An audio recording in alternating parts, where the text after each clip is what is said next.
On? On. Robitussin. Yeah, I'm not getting sick, but you know what I mean. I've been sick for like 2 weeks. I had the flu, and then I got the flu shot. Apparently not supposed to do that. No. Oh boy, are you not supposed to do that. So, pro tip from your man Brando. That's why you missed work and stuff. That is why I missed work. Well, I was going to ask you something. Was it about how I missed work? No. It was because I got the flu shot when I had the flu. That's why that happened. Did they not ask you? Are you currently sick, sir? And you say yes, and they say, okay, we can't give you this right now. I went to the big mass clinic, and they just give you a thing to fill out. And I had been sick for 3 or 4 days or whatever before that. But, that day, I was feeling better. So it's like, whatever. No, I'm fine. And then... I'm just fine. I'm feeling fine. I'm feeling good. No. That's real life. No, it was terrible. I don't remember what I was going to ask you. That's fine. You'll remember it eventually when we're not on video, and it'll be good. Yeah, it's fine. Hey, I was going to do a quick game update or an Alex update. Oh, yeah. But the person I have to shout out is on my phone that we're filming with.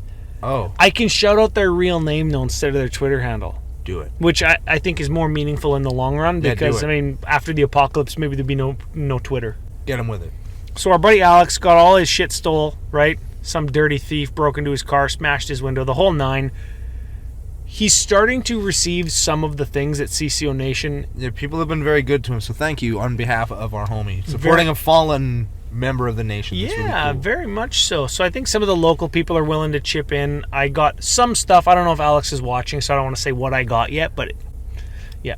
So today he received a bunch of Super Pack Fallout. And when I say Fallout, I mean foil extended art lands from Eldraine. Wow. Foil extended art legendary artifacts from Eldraine. Wow. And a foil extended art Oko. It's like $200. So I won Michael Phipps. I think I'm saying that right. Huge thank you to Michael. Huge thank you to everybody else who said they're sending stuff. So it's appreciated, and it's really cool of everybody to be willing to do that for somebody that they don't even really know. We just talk about them on the show. So that's cool on everybody. That's it. Yeah. Other than that, we had some beer. We did. We went for after-work beers at one of those bars that everybody knows this. When you go to the bar and people are like, oh, you went there? You're such a loser. And that's what we did. It's like the Blue Collar has karaoke on Friday bar that has buckets on special, right? That's got VLTs in it. Yeah. So we sat by the VLTs and had some beers. It was fun. That's one of my favorite places to go, just because it's so low-key and casual and nobody gives a shit. Everybody's just there to drink because they don't want to go home and see their wife. Yeah, there's no bull crap. It's a nice place. That's it. So we went there. It's great. You can get dry ribs for $4.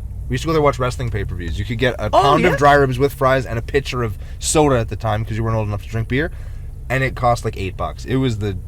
It's like America level pricing. Yeah, that is one of the things in our EDH&M, F&M environment that we were looking to foster when we started to go to F&Ms. We're making new friends, we're meeting new people, we like drinking beer, we like getting $4 ribs, it never hurts. Let's do friend stuff. Friend stuff, yeah, that, sounds like some future content from your boys at CCO Podcast. Just throwing it out there. I don't know when this is going to come out, before or after some of the video we recorded for November. It'll be during. Yeah, sure. How are your games? Good? They were really good, actually. I had a Nut Draw Norin game. Nut Draw Norin. It went turn 1. Don't Google that? No, don't. It was turn 1 Norin, turn 2 Impact Tremors, turn 3 Altar of the Brood and Genesis Chamber. Ooh. And the guy next to me had a turn 0 Leyline of the Void. Oh, hey, what did you end up putting in for Altar of the Brood? Nothing yet. Oh, did you just say you... I played the Altar of the Brood in the game tonight, and I was like, I would have been so pissed to draw this if this guy didn't have a Leyline of the Void. So active listening skills. Yeah. I got you. I'm wrecking everybody for the whole game, and it's a Brando versus the table at that point. And it came down to I won on a play mistake, which the other guy had a fog he could buy back every turn. To keep constant mist. He had a constant mists in play, and I had a Valakut, so I was gonna get him, but he could have bought himself the 2 more turns he needed. Mm-hmm. But check out this fucking big balls play. Oh, I love a good big balls play. Big ball. I'm at fucking 3, and the one guy left was at 4. Windmill slam a sulfuric vortex. One of us is going to win this game in 2 turns. At the beginning of your upkeep, sulfuric vortex deals 2 damage to you. Players can't gain life. That's right. So somebody's going to die. It's going to be me or it's going to be him. In 2 turns. He takes the 2 and goes to 2, and then he blows up the sulfuric vortex. So you're at 3, he's at 2? Yep. And he blew up the sulfuric vortex, and he blew up my impact tremors. And then he mistapped his mana, so he had no green left, so he couldn't play the constant mists. Oh, and I just no. slapped his face off with like 25 mirror tokens. You slapped his face right off the earth. Yeah. His face is on the moon now. Yeah. Sweet. And then the second game was an Omnath game, another Brando versus the table game, and it was like, I'll 40 you, I'll 60 you, I'll 100 you. Can't argue. Thanks for coming out, guys. And Thanks for coming out. Let's go get a beer after. I had some really good draws in my first 2 games that just made my decks really hum. And in the third game, I played Tana the Butt Sower, and we had the sweet... He's the best. So I got my creature, and I'm doing good. I got a Sword of War and Peace on him. It's like, yeah, get in there. This is so good. What do I draw? Embercleave. He's got War and Peace, so his dude, his current only creature at this point, has Pro Red, and he can't... His only creature, so even if you didn't have Pro Red, Embercleave gives him what, +1/+0? Yeah. I couldn't use the fucking Embercleave. I had to hard cast Embercleave like later on to... It was just so good. But they were good games. I had 3 really great games. Oh, there's a text. And I think that's what counts. I won one on the back of a misplay by my opponent. I absolutely raffle stomped one, and I did not come anywhere close to winning the third one. In the third one, I swung in for 18 with Tana with a Sword of War and Peace. The Brando Tilt Hour, would have welcome. Devastated the guy who ended up winning the game. Devastated him. He was like, yeah, I guess I'll just take the 18. And I was like, are you sure you want to take the 18? Well, I don't want any of my guys to die. Okay, you're taking 18, but wait. There's more. I'm going to make 18 Saberlings, and you're going to take 14 additional damage from all the cards in your hand, and I'm going to gain 8.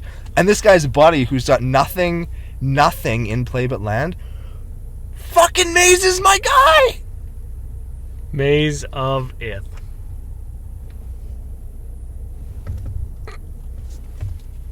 How are your games, Ryan? So, you remember how I do this thing where I build a new deck? Then I play it until I fucking hate Magic? Yes! So I did this thing. You played 2 games. I played 2 games tonight. So I built Tulane like 2 months ago, and I hate it. Yeah. I've won some games, I've lost some games. I've, 40'd people with price of progress, tripled, like, whatever. Who cares? Who cares about all that shit? I'm taking it apart. Yeah. What do I switch? What do I switch it to? Every time I play Tulane and I drop a Pramicon, it's the most game-warping thing on the battlefield. Choose left or right. CNN or Fox, baby. Like, you can choose. Right? So I wanted to build a Pramicon deck. Ooh. But not just any Pramicon deck. I want to take an established, tried and true, excellent strategy, and I want to throw it out the window, and I built Pramicon Persistent Petitioners. And boy howdy, was there a game that I had 4 petitioners on the battlefield at one time? Not one time. Single time. Not one time. My first game, I got some good mana production, Sol Ring and like a Clue Stone, a Locket and a Commander Sphere, and I got like a Sphinx's Rev for a bunch, and I gained some life. Was that the Swamp Mox Diamond fucking... But our buddy Alex, remember turn? the buddy Alex that got ripped off like last month? He borrowed F.U. Jesse's deck, and he goes like, turn 1, Mox Diamond, discard a land, play another land, play a Grim Monolith. He turn 4s us with like Parallel Lives and Slimefoot and Ashnod's Altar. So when he makes a token with fucking Slimefoot, he makes 2. He sacrifices both of them. We lose 2 life. So he makes 4 mana. He can make another 2 tokens. We died. You there every time. We died. Fuck. And I probably milled like 3 cards just by activating my Persistent Petitioners. You mean you built a mill deck and you didn't win every game? Oh, yeah, go figure. Weird. Right? So game 2, it was a slog. It was like an hour and a half. Oh, yeah, that was awful looking. Get this. I was playing 3 decks that did butt stuff. So I was playing against... Graveyard stuff. Sure. We're going to call it that today. I was playing against Alex, playing Aiden, who went for beers with us. Yep. Playing his Muldrotha deck, full on butt stuff. Muldrotha lands. Yep. I was playing against another player that was playing Marin. There's Marin. Oh, there's Marin. Butt stuff. And Omnath, which he said he could do butt stuff. What I think he meant was he plays Runamap Excavator and Crucible. So I milled him. That's the butt stuff I have in my Omnath deck. Yeah. And it's enough. So I was milling him. 5 in the butt. Just like a minivan, baby. Yeah. So I milled him maybe 4 times. I don't know. The game ended with Sepulchral Primordial Hardcast from the Marin player stealing my shit. Yeah. And then the next turn, I was in the bathroom pissing, and you were playing my deck after I value price of progress to everybody for like 10. I come back. Alex has a Razaketh. Yeah. Didn't even hurt Alex because he had a Glacial Chasm. Oh, yeah? I didn't even know that. So he has a Razaketh and like 8 dudes off of a Field of the Dead. And he's just like, oh, I've got 8 dudes plus my commander plus a Razaketh. But Razaketh is sack another creature. And an Azusa. So he had like 9 tutors. And he's like, I can play 3 lands. So I'll sack 3 zombies, get 3 lands, play all of them. But my third one is going to be a Mystic Sanctuary. And the other card I'm going to tutor is going to be a Time Warp. So he can just Time Warp, Mystic Sanctuary, get it back on top of his deck. And he also tutored for a creature that let him bounce the Mystic Sanctuary so he could play it every turn. Maloku the Clouded Mirror. So he gets a Spirit because he bounces a land. So he gets infinite zombies, infinite spirits, and infinite turns. Wow. Alex infinited me both times. Didn't win not one game. Didn't have more than 4.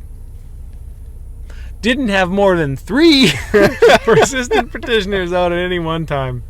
You had that coming from building mill, dude. It's fine. It's fine. It's a good day. It's a good day. I'm just gonna. Yes. Okay. Brr.